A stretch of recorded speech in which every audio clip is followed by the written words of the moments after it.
Forever. Dog. Hey, this is Gabe Gonzalez, and I host the brand new podcast, Queerty. And this is Alex Berg, and I host the brand new podcast, LGBTQ Nation. Two brand new podcasts made lovingly just for you. On Thursdays, I sit down with the best LGBTQ journalists, activists, and politicians to discuss the most pressing topics in the community. And on Fridays, I end each messy week right by sitting down with the funniest, smartest, and sexiest people in the world to talk pop culture, entertainment, news, and more. LGBTQ Nation and Queerty, politics, and pop culture. On Thursdays, you cry. On Fridays, you laugh. No, it's not all sad. We have some good news on Thursdays. Okay, like, what am I talking about? These days, you can cry every day of the week. Listen to both shows and get to know everything you need to know. You're already holding your phone, so subscribe to Queerty and LGBTQ Nation today on Apple Podcasts, Spotify, or wherever you get your podcasts. Only on Forever Dog.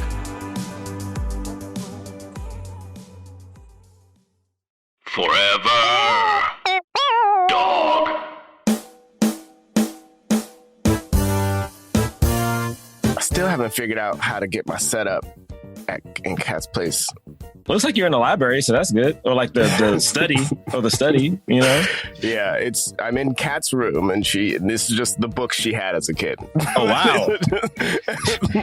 Library. Wow, that's a lot of books. Damn, Kat. Yeah, it's not just a lot of books. You see that tapestry? Yeah. There are books underneath the tapestry. Oh, wow. The whole wall It's is like a hidden shelf. books. Yeah. Wow. Honestly, dope. Have you looked through it and seen if there's anything that you want to? Yes. But there's a lot of fun stuff there. There's a lot of like comics and stuff too. Like her. I got comics? No, her dad collected a bunch and then read. Yeah. All right. Learning so much. Yep. This is who I married, and It's nice I love to learn about You're learning. that stuff. Yeah, you're learning. yeah. Yeah, it's the little things. Wait, don't make what we was just talking about. No, that's not the open. I'm so That's mad. not the open. Wait, what? No one can even see what I was describing. Like, this is a useless cold open. No, I'm just you're learning about your wife. It's it's the little things. It was okay. A 60-second cold open. That's also the little things. Honestly, Keep it tight. The cold open. Keep it tight. It's the little things. Tight. Keep it tight. Wow. Let's start Wow. Jonathan Braylock, James III, Rami Malek. What more can I say? You know what it is. Black men can't jump.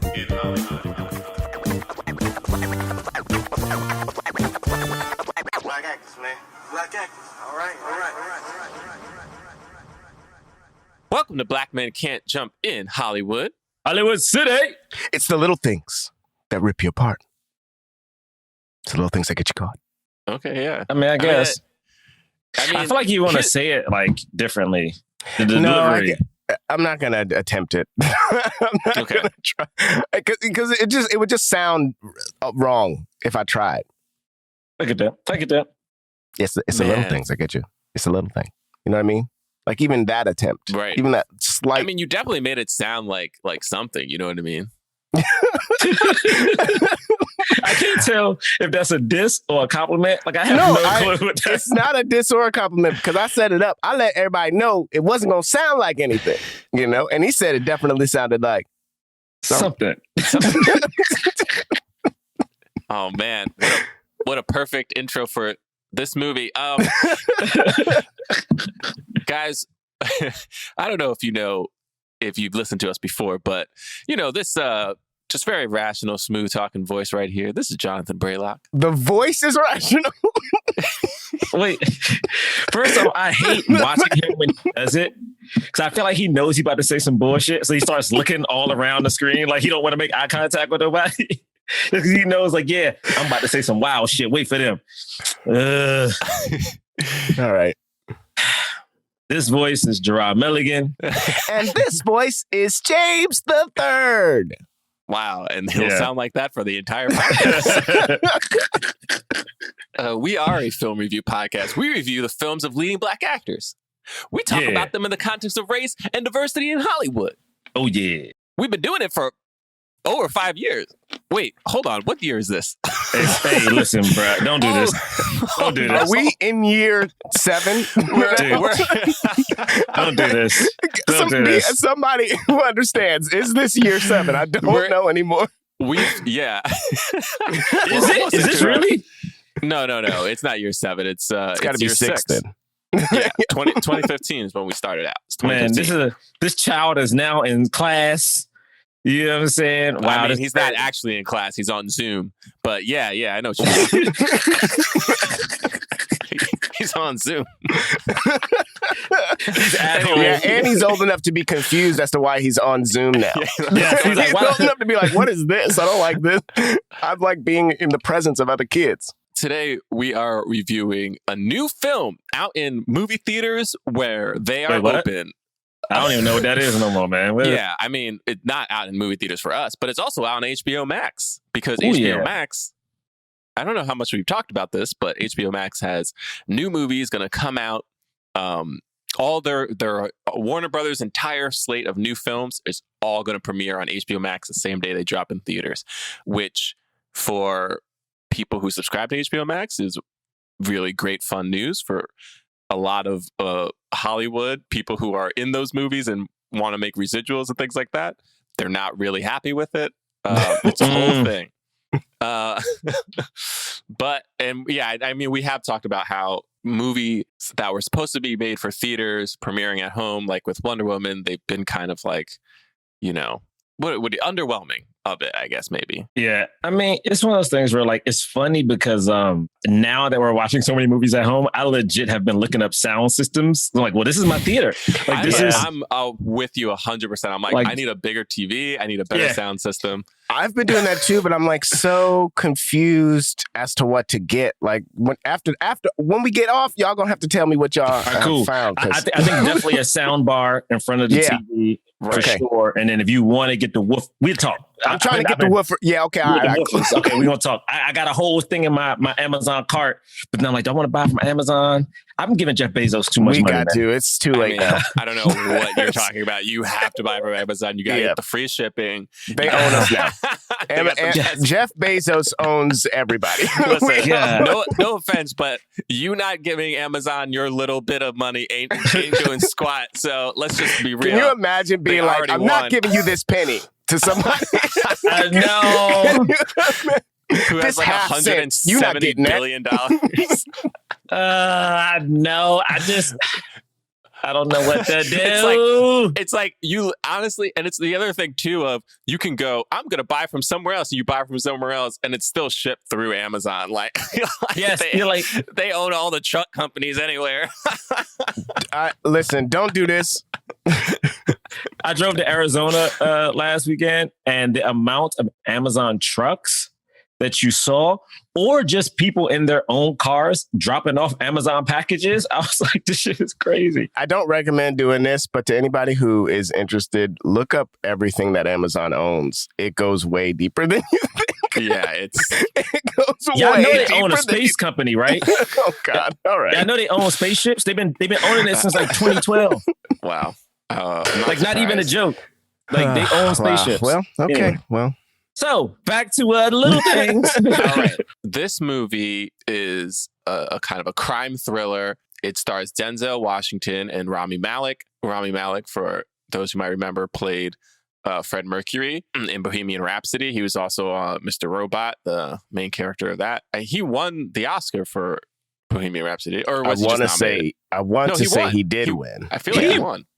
Let me stop. Yeah, man. Are you upset? Are you learning this and upset? Well, it's funny because remember Jerah was all aboard. What's his name? Edger. Rocket Man is Rocket Man. Yo, he liked Rocket yes, Taron Edgerton. If you watch Rocket Man was dope. No, it's could good. you imagine that director was like he got hired to fix Bohemian Rhapsody because he directed Rocket Man. Like, got no credit when it won the Oscar, and like when his movie finally came out, that basically Bohemian kind of stole from. He got no it's so much better. Like the dude sung, he transformed he himself. sang all those songs. Yeah, you're right. It came out first. Damn, that sucks. I definitely liked Rocket Man a little more than Bohemian Rhapsody, but I thought Bohemian Rhapsody was good. I didn't mind it. It didn't touch on really. I mean, yeah, it was a jukebox musical. It's fine. It was fun. I like Queen. It's fine. Okay, Rocket Man was also a jukebox. Yeah, they're both jukebox musicals. Yes, but to me, the talent difference is he sings and it doesn't shy away from all of the messed up stuff that happened to him. So I'm okay with actors not singing. I actually would rather, if you can't sing, don't sing. Get somebody else to sing. I'm totally cool with I also prefer that as well. Yeah, I would rather the song be great as it can be, and I don't know. But like, I also I feel like I feel like hire somebody who can sing though. Yeah, I'm like, just get somebody else. It's a lot of not a lot of us, meaning I'm a person who can sing. I mean, there's a lot of actors. It's a film. It's a film. Like you don't need it though. You you don't. Anyway, whatever. Anyway, why are we need to be talking about the little things because this also stars Jared Leto. Yes. Anyway, Morbius. Yes. Or Joker, whatever you want to call him. Whichever. Oh, Tessa was right. No one remembers that he's playing. Did you guys know when this was set? Because Tessa was like, "What year is this?" And I was like, "Isn't it now?" And she was like, 1990. She was like, "It can't be now. Look at these cars." And I was like, "Yeah, they are older." But I was like, "How old can it be?" Yeah, it was set in 1990. Did you know that though when you were watching this movie? It says it at the top. Like, I just missed it. I think I missed it too. I mean, I think I could tell that it was not set in the present just because of like the cars and stuff. But I'm not fully understanding why it was set in 1990. But and there were no cell phones. Nobody. I think it's because the guy wrote this in 1993. So long ago. So right. It took him just forever to do it. I think he ended up having to direct it himself, right? The writer is also the director. Yes. So if he wrote it in. I mean, it says the first draft was written by the guy's name is Hancock.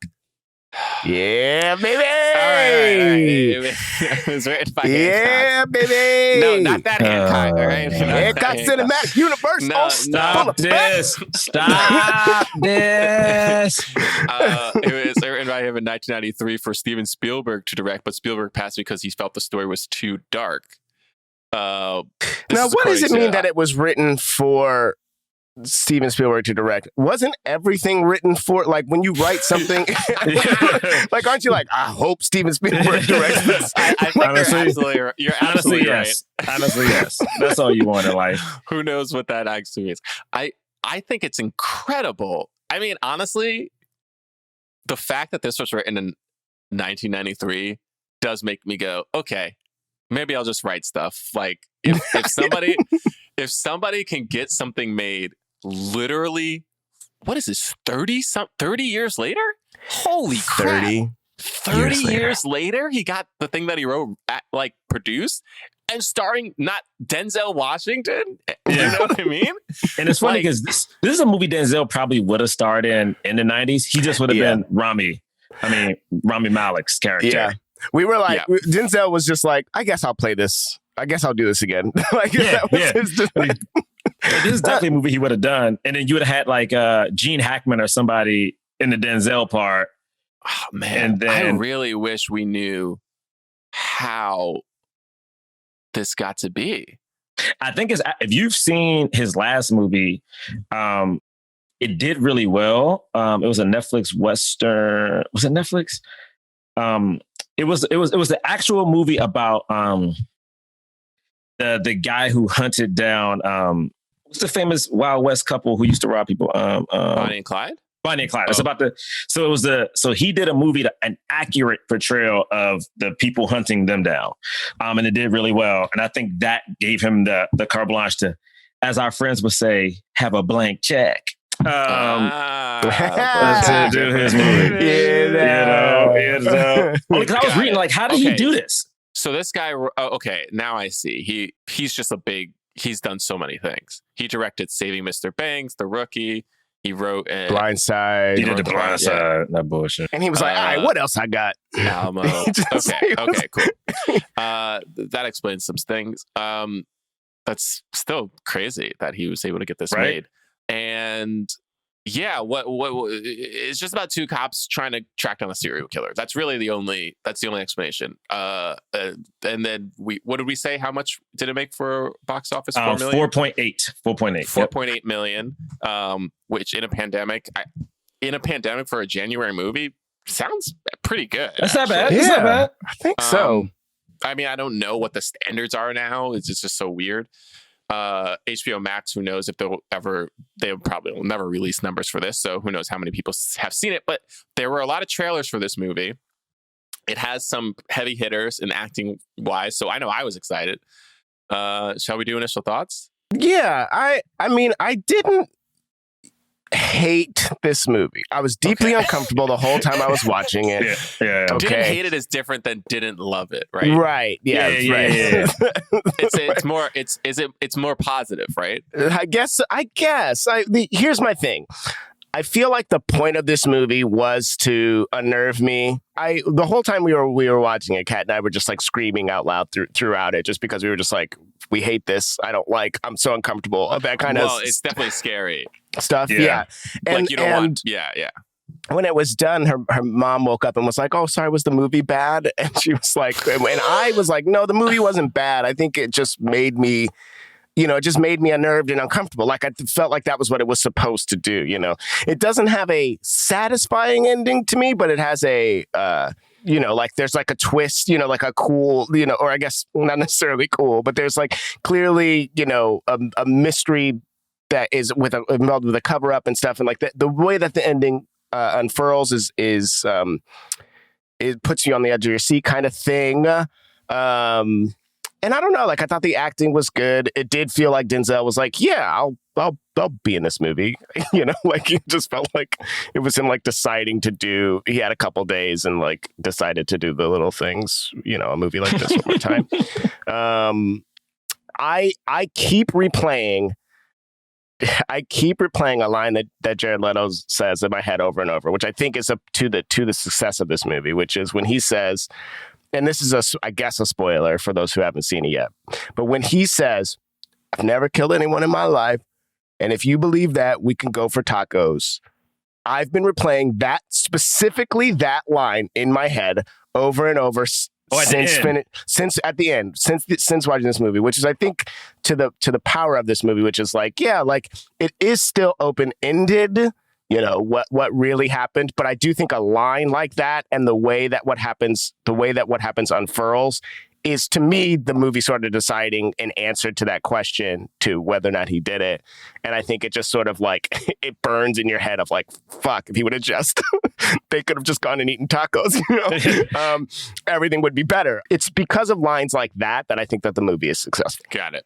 Okay. I like murder mysteries. I realize the movies that I am okay with being basic are murder mysteries, war movies, and like some sort of action movie, but with like a strong kind of like emotional through line. You know what I mean? Like a Man on Fire or something. Like I like it, like a good, like a reason that the person is doing all the action, like John Wick. Even Mad Max Fury Road. I mean, these are. I just named all great action movies, but like, I like some of the generic ones too. So that's what I feel like this film is. It's a generic thriller movie that does feel slightly out of its time. What they're choosing to explore, how they're choosing to explore it, and how. Personally, I feel little commentary they did about it. I've seen a critic compare it to Seven. I was thinking about Heat, like a very watered down version of Heat, where Heat kind of explores not really a symbiotic relationship, but I guess just how close like the villain and the cop is, and Heat tries to say like they're they're the same person, but like the different side of a coin or whatever. And it's actually kind of, I watched Heat more recently, like more in the future. So when I watched it, I was like, oh, this is kind of gross. Like how much they're glorifying this, how much respect this cop has for this, like, criminal. And the cop himself is also not great of a person. So I was kind of thinking about that in this movie, but this movie it's not that bold. And it's the mystery is not that interesting. I don't know if I should say what I want to say. Say it. Every time somebody say, I don't know if I should say something, nigga, you know you got to say it now. I'll preface it with this. I freaking love Rami Malek in Mr. Robot. Oh, I know what you're going to say. Oh, he's incredible in it. No. I don't know if this is I feel like this is a miscast. I don't think this is the right role for him. This is what a lot of people have been saying. Like, a lot of reviews have said this exact note. Okay. And it's not, maybe it's not fair, because I actually do think it partly has to do with just how he looks. And that's probably not fair, because it's like we've been so, conditioned to feel like this is what a cop looks like, or like acts like, or feels like. But there's just something that's off about it. And I don't think Denzel vibes with a lot of people, man. Like, Denzel vibes with a lot of people. It didn't feel like they were vibing together. Like, I didn't feel when they hug at the end, it did, like, I was like, what is this? I really was like, have they become friends? Like, because it doesn't feel like it. It doesn't, they don't feel like the same person. It didn't click. And because that didn't click, the movie, I don't know, it doesn't pack that punch. That said, I think I didn't feel like I wasted my time. And I felt that way about some movies. I was like, you know what I mean? So that's my thought. Look, man, this weekend was a hard time watching movies. It was rough. I'm not good with movies like this. It's funny because I definitely, Bray, like I agree with you. I think it definitely had Heat vibes. But for me, it felt Seven-esque, so much so that at one point I thought, when Jared Leto takes him into the woods, I was like, it's his family. I thought he was going to pull, what's in the box? I thought it was going to be a different version. He started talking about the kids. I was like, he keeps digging holes. It's about to be his kids. I'm like, kill this nigga, shoot him. I was like, again, I just don't. I really, these movies are very hard, because it's hard for me when like I know people are watching that movie on the Netflix, The Night Stalker. Like, I'm not good when these people go crazy. I'm just like, it's not fun. It's not, but you know what it is? Yeah. It is the first time I've ever like watched a movie and I looked over to Rachel and go, hey, when you go walk this dog at night, like I just literally, I turned into a parent. I was like, yo, that's real. We got shit to do. Yeah, I was like, yo, and so was The Night Stalker. I was like, what the fuck? And in Hollywood. Anyway, I was like, yo, we developed a system now. I was like, this shit needs to be handled. So like, I wasn't really comfortable with that. But as far as the movie, I thought it was fine. I thought it was serviceable. I will say this. I really enjoyed Jared Leto's acting, because I think, and I was reading about... You liked it? So you liked his performance in this? I did, because I was reading, and Denzel was like, oh, he didn't do that shit with me. The whole like super method. He was like, nah, he didn't do that shit here. Because what did he say? He was like, he would have had a visit, is what he said. Like, he would have had a visit. I was like, oh man, Denzel would have smacked the little ass up. But I thought the nuance in his performance was so cool, because I thought like the way he walked was so interesting. Because literally the first time we walked, Tessa and I were like, what is this walk? It was such an actor being like, I gotta walk down. And like, I just saw him like testing out walks in my mind, and then being like, this is it. What is this? He's injured sometime. He's got a little bit of he got a lip. Come on. The way that he sways his arms is so methodical. It's just like, he's got a belly. Is he performing? I thought it was great. I thought like he had a little limp. He had a hurt in his knee. He had a belly, so he was wilding. But he still was so cocky that his back was just, it was just stupid. He's only in the movie for like 15, 20 minutes. He needed to use that time. He was like, I'm going to eat up every... I have a question for you. Mm-hmm. In the beginning, we see the killer walking. Mm-hmm. Did it look like the same walk? So to me, it didn't. And I think that's my only... It didn't either. So to me, my only gripe is we never deal with the case. Once we get to a certain point, it's like, this is him. Right. Like, we just don't even address it, where I'm like, this dude, not to be cocky, but Rachel and like I have some friends who watch a lot of those like mystery, whatever's.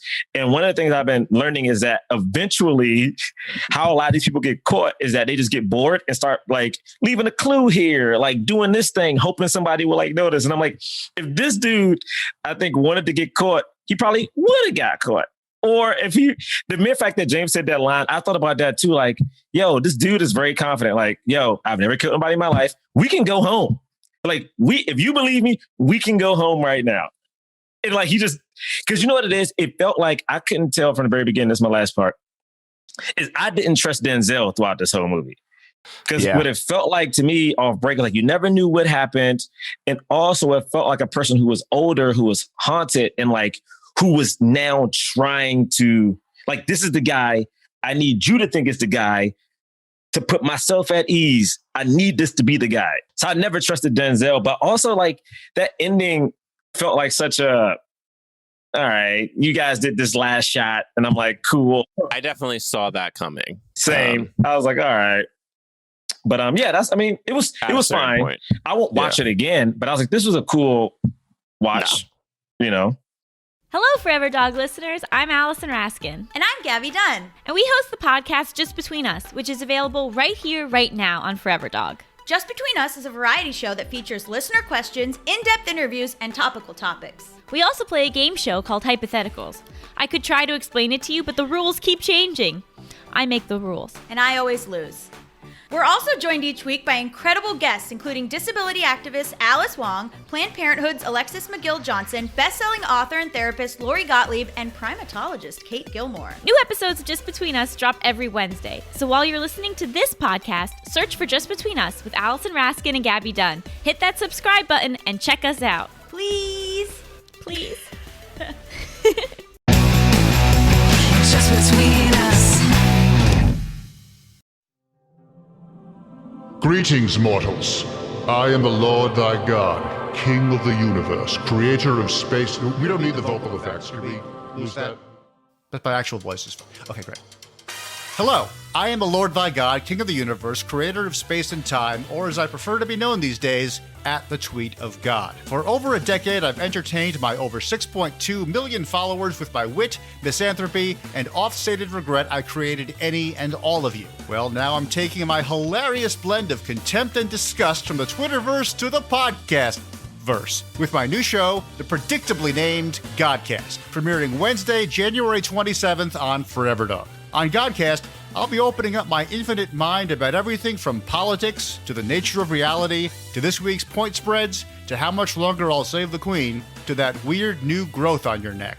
I'll answer prayers, take spiritual phone calls, surprise people with live eternal damnations, justify the platypus, and even explain the Bible, which is not at all easy to do. Plus, every episode, I'll be interviewing a guest, either alive, like Stephen Colbert, Zooey Deschanel, and Lin-Manuel Miranda, or dead, like Moses, Amelia Earhart, and Lizzie Borden. Joining me for it all will be my adorable sidekick, the 18 to 34 demo appealing Joan of Arc. Hi, God. Hi, Joan. You excited for the show? Sure am. Hey, could you put me out now? Not now, maybe soon. Sounds great. New episodes of Godcast will premiere every Wednesday, so be sure to subscribe on Apple Podcasts, Spotify, or wherever you listen to podcasts. Or you can, and will, go to hell. Godcast, from the creator of At the Tweet of God, and everything else.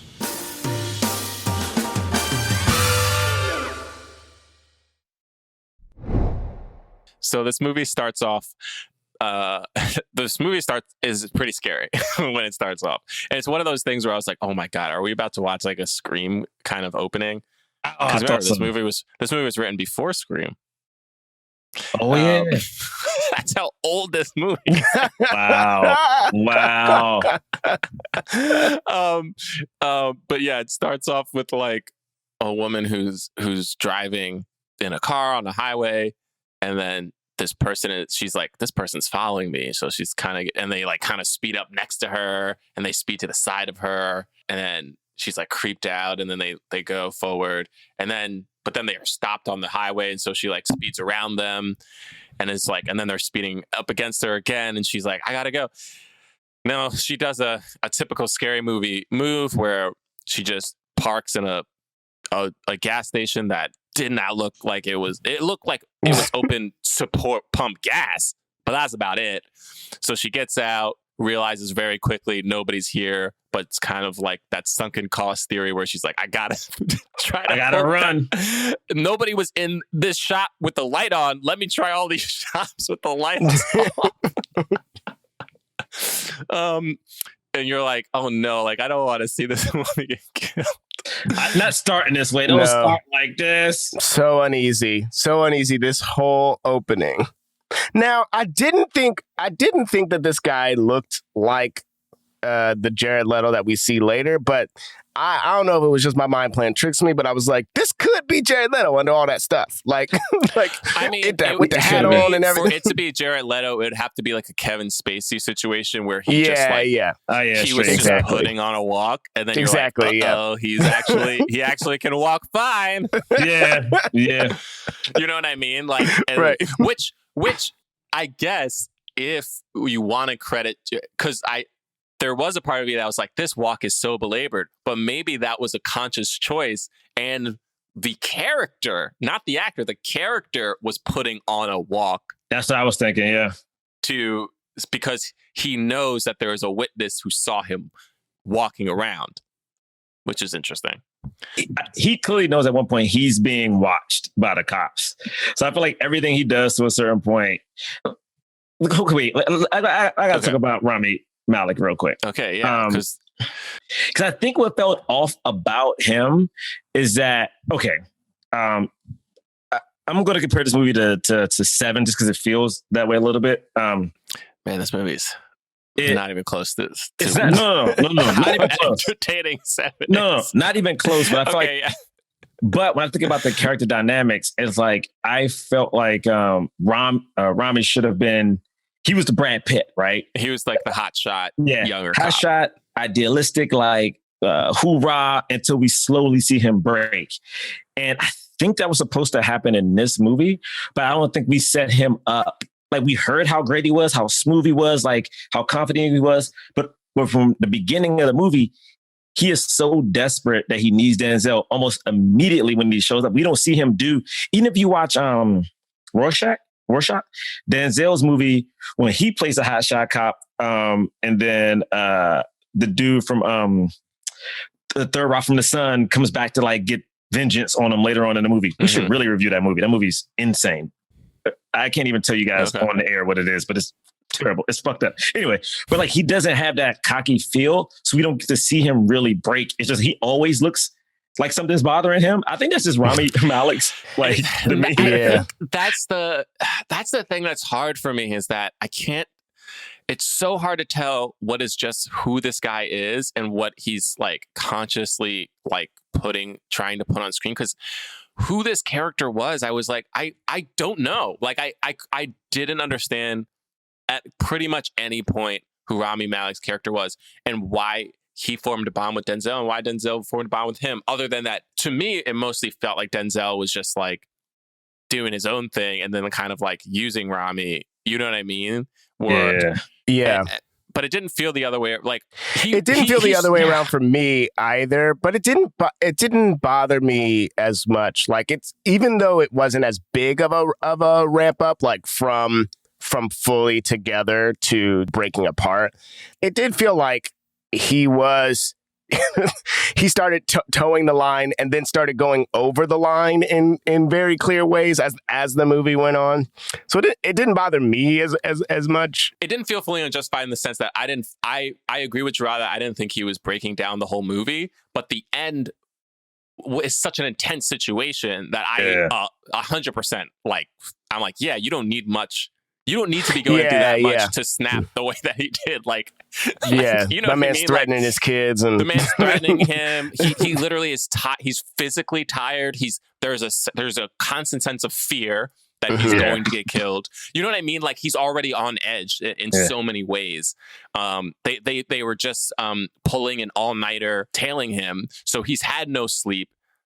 All this stuff, like it makes sense, but the process through it, I was just like, I don't know. Like I don't even know how to explain what was happening. I was just like, it was just weird. It just felt weird in this way. I was like, who is this guy? Also, why does everyone like him? Like they kept talking about he has disciples and stuff. And I was like, what does that mean? And I don't know. And they brought up, they were like, yeah, it was like and even Denzel at one point goes, yeah, I guess I went to the wrong church. So I'm like, so is this guy super religious? Is that, like I couldn't figure out his deal. But I will say this though. I did notice that this movie had 2 heroes of color and the bad guy was this white dude. I did say that. Okay. This hot throbby white dude was the bad guy. And I was like, oh, okay. I see. I love that you still consider Jared Leto a heartthrob in this movie. Hey, man, a little hot throbby bad guy. Because can we say what's so funny? But so did the movie, though. Like, again, this movie is so difficult because I don't think it establishes the laws of like what is actually happening. Like, is this serial killer like a Ted Bundy type? Because even at one point, I was like, oh, how they're describing him. They're describing what people said about Ted Bundy. It's like, handsome, heartthrob, like women felt like at one point when they go to the woman's apartment, Denzel is like, oh, you felt comfortable. You let him in. Like, you had that thought in your head where you were like, I could die, but I'm going to brush that to the side. So I'm thinking like maybe when we finally meet him, he's going to be like charming or something or... Should we talk about this now? Like, do you actually think it was Jared Leto's character? So I don't think it was him. Yeah, I don't either. They did enough work for it to seem like it was him, but then also they did enough things to be like it was. They did enough things to be like these are reasons why it's not him. He's obsessed with crime and like he reads all the stories, so he has all the information. So anything you show him, he can react to it, and obviously he's off kilter. So like he's desensitive. He doesn't care. He can look at a dead body and not care in the exactly what happened with him, and so he's just like this guy who. Is off and is currently the suspect in a crime and gets off on that. Like he admitted to confess to a crime earlier, before the movie even started. And it's like, what kind of person is this? He's so, Listen, if it's not him, like honestly, I don't know. Cause I kept thinking about that. If it's not him, it's going to make me more mad. Cause he should have got Billy clubbed at least 2 or 3 times. All right. What? Like I'm dead ass. Like Wait, they gave this not him, he should have got Billy clubbed. If he is not the killer and he played all these games, they should have Billy clubbed his other knee. Because I'm saying black people do far less to get harassed and beat up by the cops. And this white boy is literally playing with dog. Like now when I watch these things, I cannot take out privilege out of my head. It's like I'm looking at this dude openly fuck with the cops. You know what I'm saying? Openly being like calling the cops on the cops. Like at one point, come ride with me. Let me have you dig. And once at first I thought it was like, oh, he dug like 3 holes. But then when they did that pan out and you saw he was digging mad holes all night, I'm like, yo, my man should have got Billy clubbed or something, bro. Like if this wasn't you and you still doing this fuck shit, black people got worse for nothing. He had been bludgeoned in the face with a. Also, my question is, can that one hit kill somebody like that? I was like, damn, he did. Yeah. If you hit someone hard enough, yeah. If you hit someone that hard with a shovel, like I assume that he got his neck broken, honestly, or something like that. Maybe he bled out, but like you hit someone that hard with that much force when they're not expecting it, yeah, you could kill him. Oh wow! I was like, damn. I don't know if it had to kill him, but I was like, man, he got knocked out. I mean, I don't. Bree, you think it's him? You think it's him? You don't think it's him? No, I don't. I think which makes the movie kind of complicated in a way. But I mean, that is what the movie that's where the movie goes by the end of it. So it's like, yeah, like the whole time we understand that. So Denzel is a cop, but he's like a deputy up north, somewhere in California. And he's asked to like go to LA to like deliver or to like grab evidence and bring it back for, I guess, another case. I couldn't really track exactly what his mission was and why they had to send somebody like that. But to get the boots. Anyway, to go get the boots. And he came down and then you realize like, oh, everyone here knows him. Oh, he used to work here. He used to be a detective for the LAPD, and something happened where he left disgracefully, and his chief doesn't like his former chief doesn't like him. Other people don't like him, though there are some people who do like him still. So, which is a very cop thing. And you're like, oh, what did he do? We don't kind of know. And then there was one point in the movie where the chief was warning Rami Malek about him. And he was like, yeah, that guy but then the way that he warned him truly made no sense. It made sense for them to keep this information, but it made no sense in terms of what the explanation was to Rami Malek's character, which was he was so obsessed with his job that he wound up getting a divorce, having a heart attack, and a triple bypass surgery. And I was like, in what world do other cops hate a cop because he got a divorce and had a heart attack and worked too hard? In what world? Obviously that's not the answer, but not only is it not the answer, it's not an answer that another cop would even accept. They'd be like, well, so what actually happened? That's what the next question would be. What do you mean he got a heart attack? You all hate him because he got a heart attack? And they keep making jokes about his heart attack. And I was like, what does his heart attack have to do with any of this? I thought something was going to happen between him and Jared Leto. And at the final moment, his heart was going to give out or something. The way that it was, I don't know what you guys thought it was, but the way that they were talking about it, I was like, he probably killed somebody who he thought was a suspect, but it wasn't him. That's what I thought. That's what I thought.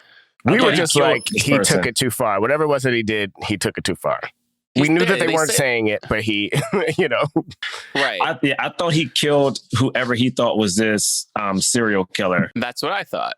But then he drops, they bring in this peeping Tom who had seen it. And then they ask him a question. They ask him about a name and the guy. And then later on, we hear that guy killed himself just by why? Hearing the name of this past person, which I still don't understand.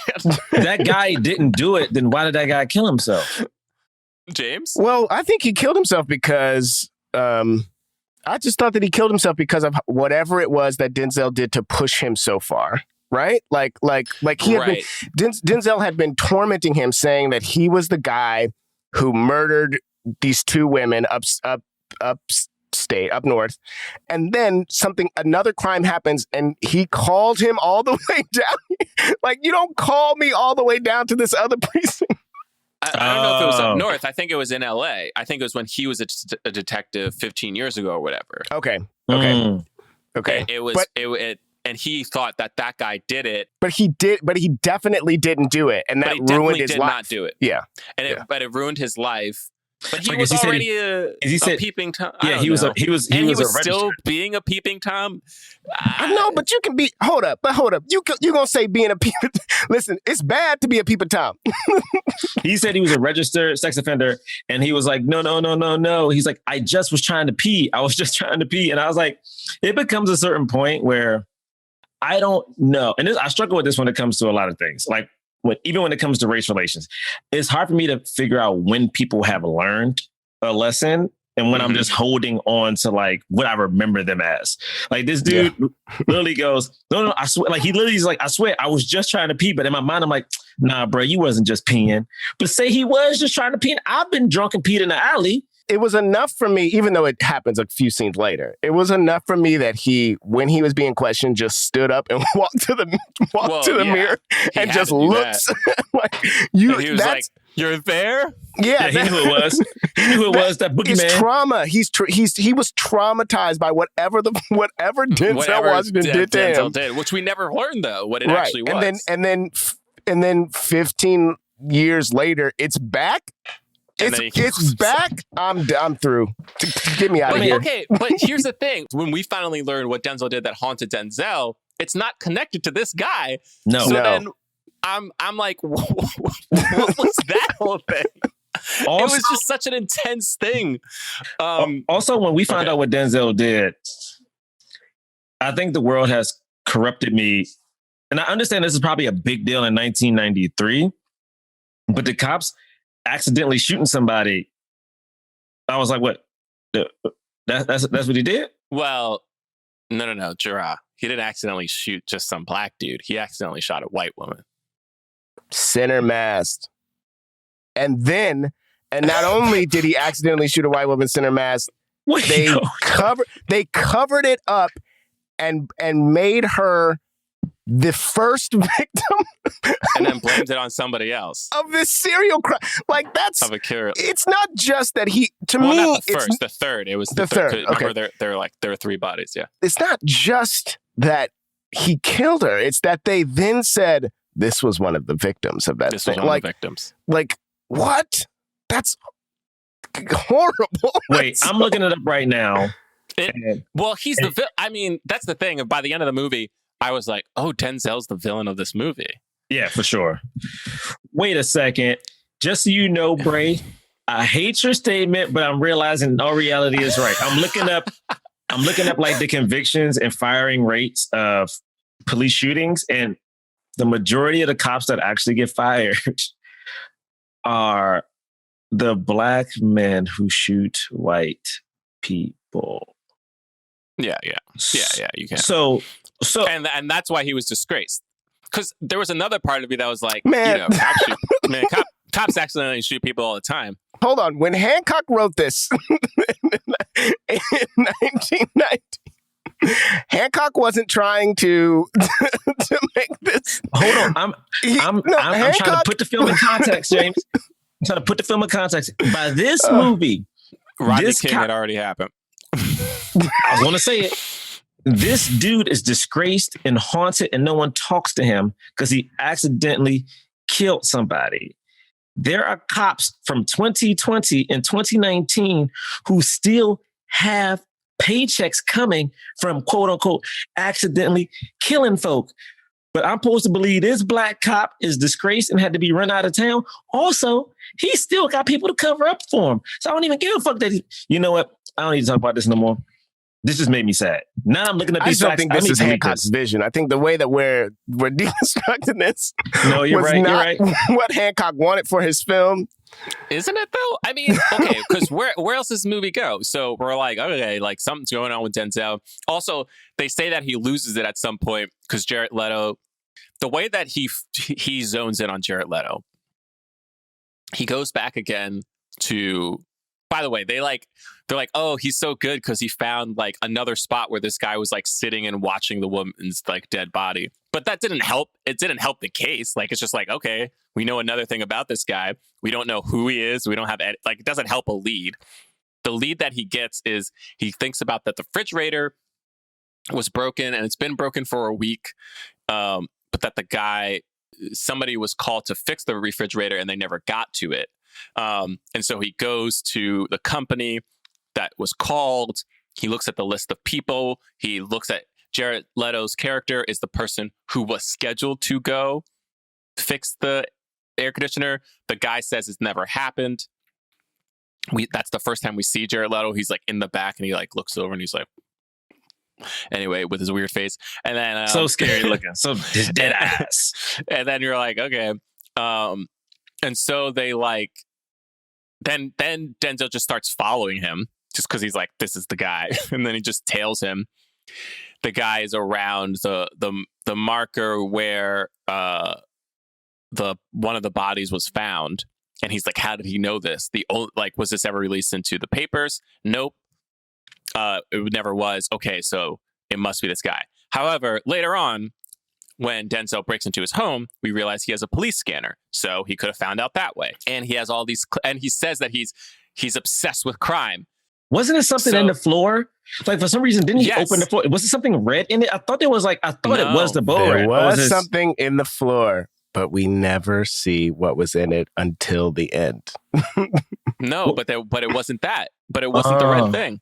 Yeah. Because, I thought it was. At least, no, it wasn't.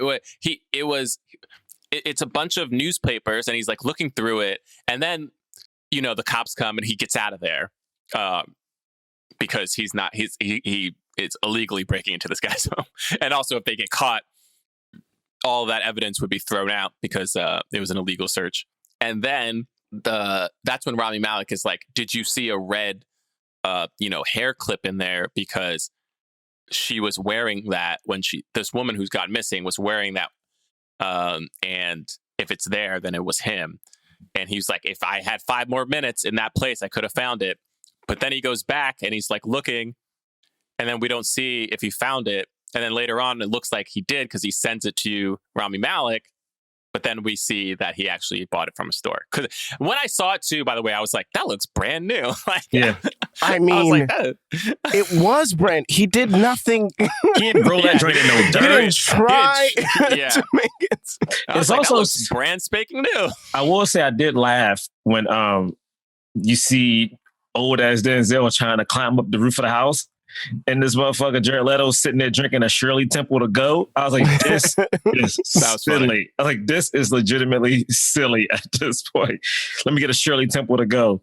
Damn, because my thing is so we don't know whatever happened to that missing girl.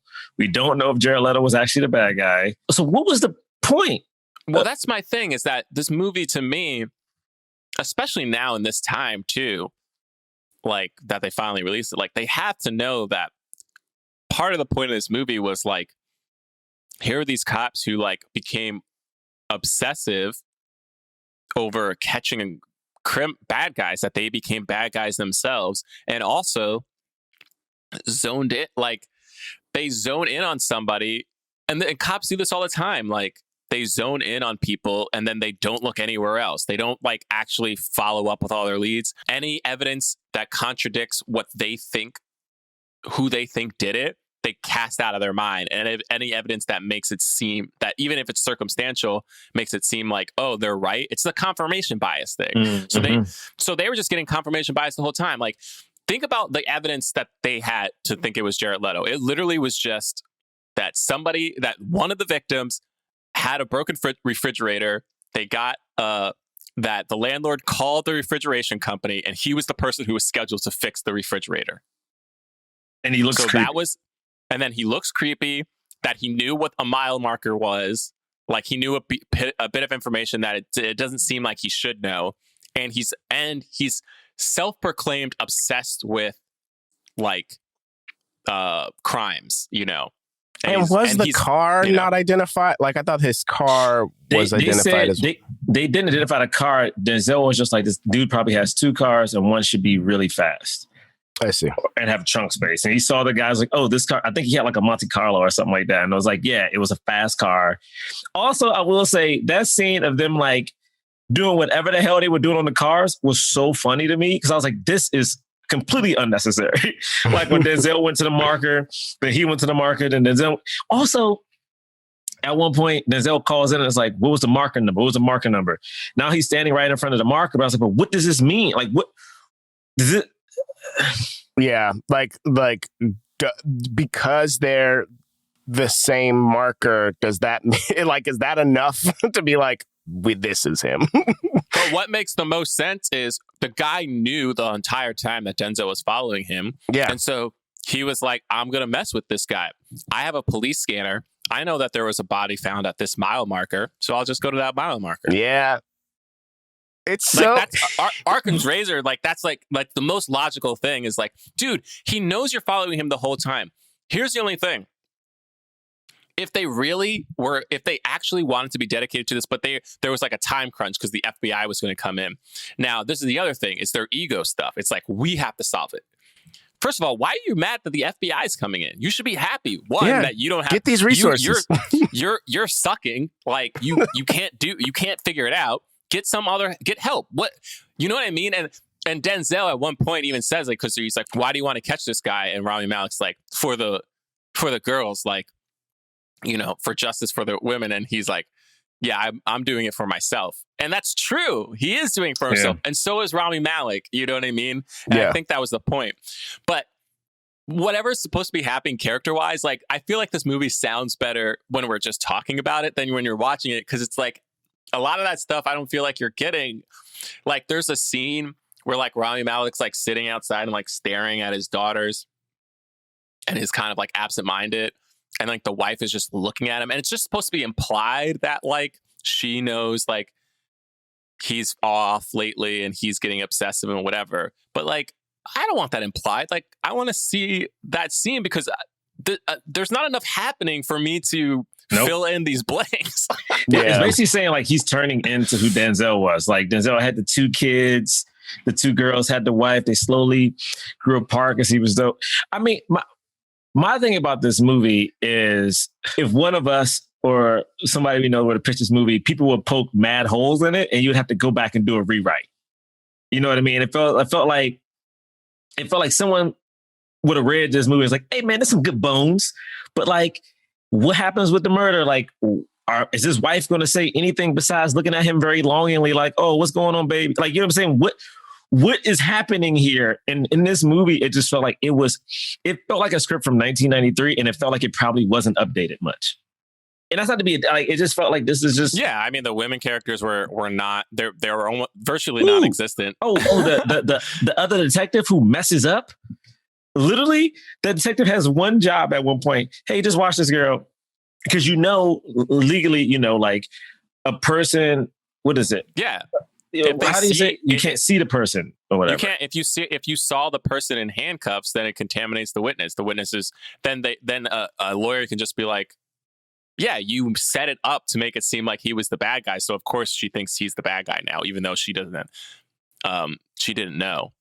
Which is exactly what happened. But the thing is, she was never going to be a good witness anyway. Like the movie sets it up so that we're like, is it him or is it not? But at the end of the day, like they had nothing. And in the real world, the serial killer would have either struck again, or never again. If it never happened again. Well, it sucks that we couldn't catch him, but I'm glad he's not killing more people. But if it did happen again, then you would know it wasn't Jared Leto because you were following him the whole time. Now I'm like, did this movie set up are we now going to get a sequel? Like, does this movie get a sequel? Please, no. I hope not. Like, do you think that sounds, I would hate that. Like, I'm like, they are going to be like, yeah, so the killer wasn't him. Now they got to get back in action. Or to me, would have been more entertaining is if this was like that San Francisco killer when it was a cop. Like if Denzel ended up being like the bad guy for real, I was like, there was a moment where I thought, wait, is it Denzel? Yeah, they really could have done that. Like at any point, they could have just been like, it's him, and that would have been interesting. I did for a second think that because I was like, wait a minute, is he haunted by these people because they're his victims? That would have been crazy. That would have been crazy. Because to me, it's like, because that is happening. Like a lot of times they say these serial killers are either like very charming, or they're very familiar. Somebody who can get in a person's house, like a cop, or someone has like some type of government official, whatever, which gets them in and closer to people. And I'm like, if Denzel would have been the dude, it'd have been great. It'd have been great. But, this isn't our movie. Guys, this movie I didn't like, what it is? This movie made me very fearful of humans. You know what I mean? Like because I think the more and more I get older and I watch stuff like this, I just keep thinking about how, as a parent, you can't, or even as a partner, you can't protect everybody at every moment of their life. No. And that is the scariest thing to me. It's like, I'm thinking about the parents. Like they showed, which I wish they would have really spoke to, the girl who went missing. You see the parents sitting there and I'm like, do you know what that feeling must be like to just be sitting and it's gotten so bad you had to come to the police? And then it's like, how about the friend? How would that guy friend feel? Yeah. Where she was like, oh, it's only 3 more blocks. And then he's like, oh, okay. I would be a mess, dude. If I was walking with someone and just like, oh, like, because then you're like, oh my God, just because I was like slightly lazy, I didn't insist to walk her home. And now she's like missing and probably dead. Like, that's crazy. And that's your whole friend. That's your friend you jog on the right. Even when that part came up, I felt so bad. I turned to Rachel, see, this is why I say I got to walk to the door. Like, this is why I instantly got mad. Yeah. And the thing is, like, that is not the right reaction because the anger shouldn't be with you, but it's like, I don't know the world. Well, Tessa was like, this is why you always make sure that somebody gets home. I was like, I know. She was like, this is why we text people to see if we got home. But of course, my morbid thought was like, what's the text going to do? They did. I don't know. Like, what's a text gonna? So we can call the cops like 12 hours sooner. Like, what what you gonna do? Like, I'm a person that I have most of my friends location. Yeah, the location thing. Well, that's the one thing I was like, that's what you got to do. It's like you just got to turn on location services for a couple of your friends and just go, all right, you're the people who know where I am all the time. Because that stuff is scary, man. It's like, I know they got all these shows, and I'm like, all that stuff happened in the 90s and 80s, but I'm like, this people crazy, dude. Like, people are. But yeah, does this still happen as much now? Are there as many? I mean, I think it's harder. Serial killers? I think it's harder for people. It's only based on the Night Stalker. I think it's a little bit harder because there's way more ways to track and find people. Because as we learned, the government can spy on us from, I guess, the street corners if need be. This is just a little bit harder, but no, man, this movie was a downer. Even then, like, I think when he wrote this, I guess that's why it was set in 1990. It was like they couldn't do like DNA. He's like, I'm not updating anything. It was still like fingerprints and like bite marks is what they were trying to match. And the guy was like, it's inconclusive. Also, man, never mind. No, what? Why are you so mad? The guy who was the like forensic scientist, it just felt like, I'm like, why was he a dick?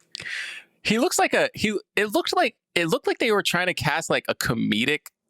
It looked like it was a comedic actor for this movie, and it took me out of the movie. I was like, this feels like a movie.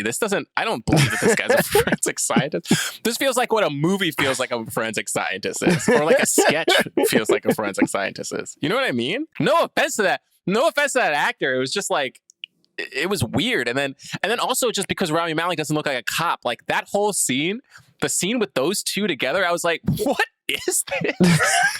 But that was the scene. I thought that was why, like, I liked that scene when he takes it too far after the dude cracks a joke. Because he's like, basically cracks a joke about. Why would that dude do that? Why would he make a fingerprint joke? I know, it's like why are you like, fucking? It was to prove a point, but like he was just like, you're trying to catch a killer, and I'm trying to tell you it could have been me.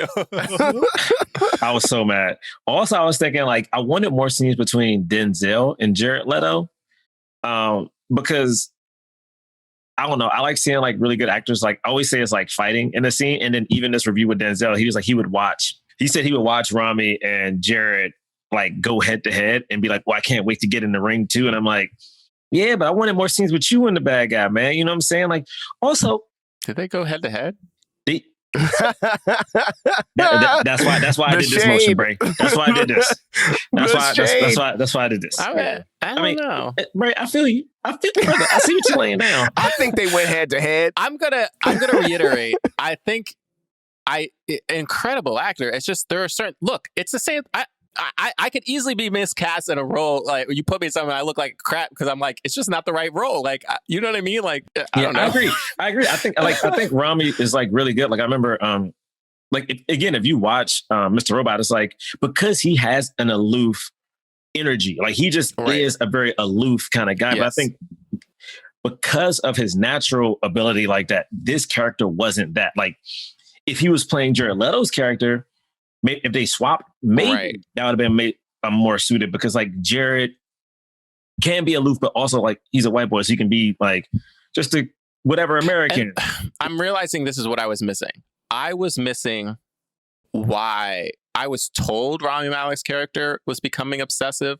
I was shown like him, you know, like look, he's getting overworked and angry and has outbursts, but I feel like I never understood in the movie, never really presented a strong case as to why he cared so much. You know what I mean? Mm-hmm. Even if it was just ego, I still didn't really get that sense. You know what I mean? Like the movie was like trying to set it up, but I never fully understood. And I like, wonder if who this. Yeah, I wonder if that also has something to do with little they chose to explore what actually happened with Denzel, like until the scene at the end of actually showing it, you know what I mean? Like not having people talk about, or even having him talk about how going too far can make you crazy, and how he really thought the guy was the guy, but that guy wasn't the guy. Like even getting his perspective on more of that, I think would have also helped to see what was going on with Rami. The thing that's hard for me about it too, though, is that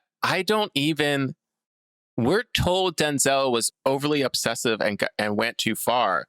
But even that, I don't feel like we ever understand. We see him in the present being obsessive, but then when we see why he's haunted, that makes sense. But him before he shot that woman, that doesn't connect to me, because I'm like, no, he shot her because he thought that the killer was still there. Yeah. He saw somebody move, and he did a thing that cops do all the time, which is they're trigger happy because the way that they're trained is to like think way more about protecting themselves than other people, or other people around them. So like when they hear something and they're spooked, they freaking draw their guns and they shoot, and it just like, so that didn't feel like an overly obsessive cop. That just felt like a regular cop, a regular cop shooting somebody because he thought that they was a bad guy and he was scared. Right, but then he becomes obsessive because he's thinking, if I can just solve this case, then at least I'll be forgiven for this. The idea was that he was obsessive after he did that. Okay, see, but that makes sense for him. Right, yeah. But it doesn't connect to Rami Malek. Right. Doesn't connect at all. That's so annoying. I mean, this whole movie is just like, again, man, just nothing makes sense. So basically, I'm like, at the end of this movie, I just feel icky, and I don't know why. Like, at least when I watch 7, it's like, this movie is crazy. Like when Kevin Spacey shows up, like in 7, it is the thing of like, he just shows up covered in blood and is like, hey, I'm here. Y'all been looking for me. Like, it is such an intro to a villain that I'm like, okay, this movie either needed to care about the villain and the cases, or show, to me, it needed two things. Either show like, this case is really important, this villain needs to be stopped, or it needs to show how being obsessed about a thing can really corrupt all aspects of your life if you're a police officer. Like, I thought, maybe the reason that Rami was so like obsessive is because he had 2 daughters. So I was like, maybe he's envisioning this happening to them. I would have loved to have seen that if that was the case. Yeah. You know what I mean? I would love to have seen it. Definitely, the movie definitely didn't show that. You can infer it, but it definitely didn't show that. Well, Brady didn't show us much see him with his daughter. We saw him, he had 2 scenes, and then we only saw one at one time, and she kissed Denzel and left. Yeah. Okay, Tessa was like, "What was that?" And I agree. What was that? Why did she kiss Denzel? Was that kind of weird? Hey, bro. Hey, listen. No, you don't know this man yet. You wave at his little ass and you go to hell to school. Why? I was like, you just met this guy. You're kidding. I mean, she could be like a No.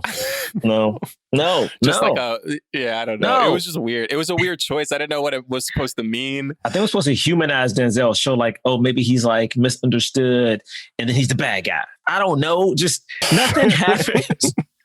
The script really just doesn't connect the two of them. It like tries to, it like says that it does, but it just that like the reasons that they're obsessive feel different. And again, I feel like Rami's obsession is never really explained. And then the way that they killed people is different. Denzel killed truly an innocent person. He knew that person was innocent, like when he realized who he had killed, and he only shot. Again, it doesn't feel like we're not given any reason why he shot other than like they literally went to the body. They were like, it's still warm. Oh, that means the killer could still be here. They hear somebody and he shoots. Yeah. Okay. And then Rami Malek, what he does to kill Jared Leto is completely different. It's not even close to the same circumstances. Also, what the fuck was he doing getting in that car? Exactly, man. It doesn't make any sense. I can't believe he got in the car. Like, I can't believe he got in the car. We were saying that the whole time. I was like, and then I was like, Even if I made the dumb decision to get in the car, which I never would have, I'm at least getting in the back. Yes. And my thing is, but also I'm at least getting in the back so I can have my gun at this guy the entire time. Yeah. What? He's like, oh, you pat me down. I'm like, pat you down? You just went into a car. You told me you know where this missing person is. You are now officially a criminal. And then he takes off his jacket, his gun on his hip, and he's just like digging a hole. And Jared Leto's just standing behind him. Just getting more and more exhausted. I was just like, he's so vulnerable right now. He's so open to attack right now. He was so vulnerable. It made no sense. Would have been really dope is instead of like not get, everyone's like, oh, Jared Leto's going to kill him or whatever. I thought Jared Leto was going to kill him and put him in one of them holes. Yeah, absolutely. I think that's what I feel like that's what Rami Malek's character thought too. Like, I'm about to get killed and get put in one of these holes. And so he was already on edge. But then at a certain point, he had to realize that it wasn't this guy. And I don't know why he kept digging. And I guess it was just like, because I think it's him. Here's the problem. This is the other thing. Like, if this was something with Denzel, if we had understood like, oh, Denzel thought it was somebody and it wasn't him. And I don't know if it was supposed to be that peeping Tom, but they didn't connect it enough. I don't know, man. This movie just didn't connect. They have some things there, but it just it just didn't connect. Yeah. It's interesting stuff, but I don't know. Nothing connects, man. Listen, I will say this. They're like two different stories. Like the two stories do not connect with each other. It's like what's happening with Denzel is different what's happening with Rami, and it's not the same. And they try to pretend like it is, and I'm like, it's not. Guys, why do we do this? Anyway, so we watched that movie. The little things. I mean, I ain't got nothing to say to Hollywood for this movie. I just, what it is? I think this movie is just one of those movies where it defends some of the actions that police do that I think perpetuate stereotypes about why police seem so invincible. Do you think it's defending? I think what it does for me is it shows like police go through so much, which I really believe they do. Like I do think I've had friends who cops, like I do believe it's a very stressful job. I'm not saying it's not, but I do think that is a stressful job that a person chooses to do. It is not a job that like you don't get drafted into being a cop. Like you decide you want to be a cop. You decide to go through training to be a cop. And I think there's always this excuse of like their job is so tough. They make these mistakes, but like these mistakes end with people dying. And like what this movie to me shows is like Denzel was like a good cop. He was trying to do his best. He accidentally killed, this white woman. He's been haunted by it. He's so, traumatized by it. But at the end of the day, the other cops cover for him and he still is a cop somewhere. You know what I mean? Like he still has a job, still with a gun, still patrolling, just in a smaller town. At the end of this movie, whether or not Jared Leto was a bad guy or not, we're kind of saying he wasn't. Rami Malek's character kills him and at the end of the day still has his job. And he still will be able to go out and police people without any type of like true punishment or repercussion. I'm looking at this list of like cops who have been fired or who have been jailed are usually a black cop who has shot a white person and not vice versa. And I'm like, this just seems like another way of looking, we get it, it's bad, but it's a lot of stress that goes into it. It's not that easy for them. I'm like, bruh, but you get to go home to your kids. Like Denzel could call his daughters if he wanted to. Rami Malek is looking at his Malek. Rami Malek is looking at his kids. It's just, I don't know. It's a different type of cowboy cop to me. Yeah. Well, look, I'm just going to say this, because out of respect for Hancock, I'm not going to do a bit. All right, thank you, man. Yeah. So, John, you want to take us home? Out of respect for the writer and director of this movie, Hancock, I'm not going to do a bit. Not today. Thank you, James. Awesome. Out of the immense respect, your boy's not doing a bit today. Not today, not tomorrow, not the next day. Cool. So, John, just go ahead and take... Out of respect, I'm glad for that the you're great not. Thank you. writer-director Hancock. He has a first name, too. Yeah, I don't know nothing about that. Okay, but you know what? I know he's a Hancock. Okay, so you know what? Bray, take us home. You know what I'm saying? Like, let's take us home. No bit. Okay. It's time for The Cause. We rate and review films not based on how much we like them, but whether they help the cause of more leading, black actors and people of color in Hollywood. If we think this film fully helped the cause, we give it a black fist. If we think it somewhat helped the cause, we give it a white palm. If we're like, nah, this film did not help the cause, we don't give it anything. So on the count of 3, we're gonna raise up our ratings for this movie. Okay. Gotta think about this, all right? I don't know. I'm just gonna say, can I say I'm confused? Do I have to throw up a rating? Can I say we do? Can mine be like a like I don't know? Like all right, okay. 3, 2. I really have no clue what I'm about to do. 1. Whoa! Okay. Less than 2 pounds. Well, I'll go first. I gave it a fist, and this is solely because of the rules. It's not whether I like it. That's true. It's rather like, to me, like there are a lot of things I don't like about this movie, but Denzel's in it, Rami Malek's in it. It's true. I mean, even the other detective, she's Cuban, I think. Yeah, Natalie Morales. So I mean, yeah. I mean, I gave it a palm. I feel like it's not like this movie is helping Denzel's career, but I gave it a palm for Rami, for Natalie, for Olivia Washington, for like all of the sort of other parts that just they got some work out of this, but I felt like I couldn't give it a fist because all of the people that really have standout stuff in this were names. And then also maybe I broke the rules a little bit because I didn't love this movie. And that's also why I gave it I gave it a fist. I gave it a palm because I don't know. I feel like I'm like, on the fence of whether or not this is helping Rami. Because he has an Oscar, but we also know sometimes people of color win their Oscar and then they don't get to do a lot after. Yeah. You know what I mean? Yeah. So, this was his first film after the Oscar.